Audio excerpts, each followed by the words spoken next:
Next, a political story from San Francisco. They're having a special election there Tuesday to fill the congressional seat left vacant by the death of Congresswoman Sala Burton. 14 mostly liberal candidates are in the race. That is unusual even for San Francisco. Our report is from Spencer Michaels of public station KQED San Francisco. San Francisco, over your golden gate, you let no stranger wait. Who's knocking outside your door? Politics in San Francisco, a fundraiser in a cabaret that caters to gays. At this event, the candidate is gay as well. Democrat Harry Britt, a San Francisco supervisor and former Methodist minister, who, if successful, would be the nation's first openly gay person elected as a freshman to Congress.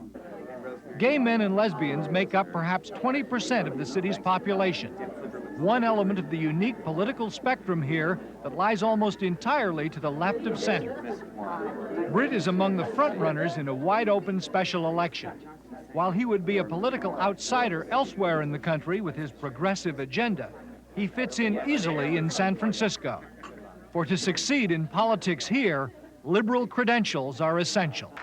Despite Pelosi's traditional image, she hopes to capture some of Harry Britt's natural constituency in the gay community. But there's a very other special concern that we as San Franciscans must convey to the rest of the country, and that is our deep concern for the problem of AIDS. On the streets, Harry Britt's workers are trying to convince voters to live up to the city's tolerant leftist billing. Britt is banking he'll ride to Congress on the back of that local liberal tradition.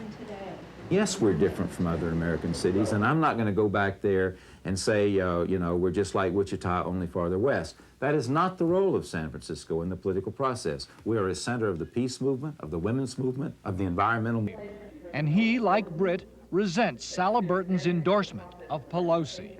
The Burton machine was Phil Burton. He was a wonderful man. He died.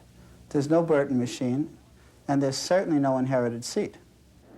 Maher, Britt, and the two other city supervisors who are running for Congress agree on practically all the substantive issues. So they have turned the race into a series of attacks on Pelosi for her lack of legislative experience, their ridicule of her ties to established political power, and her claims that her voice will be heard have dominated the campaign. Polls. But there is fear among some San Francisco politicians that the city's far-out image will make it difficult for anyone from here to have much clout with the power structure in Washington.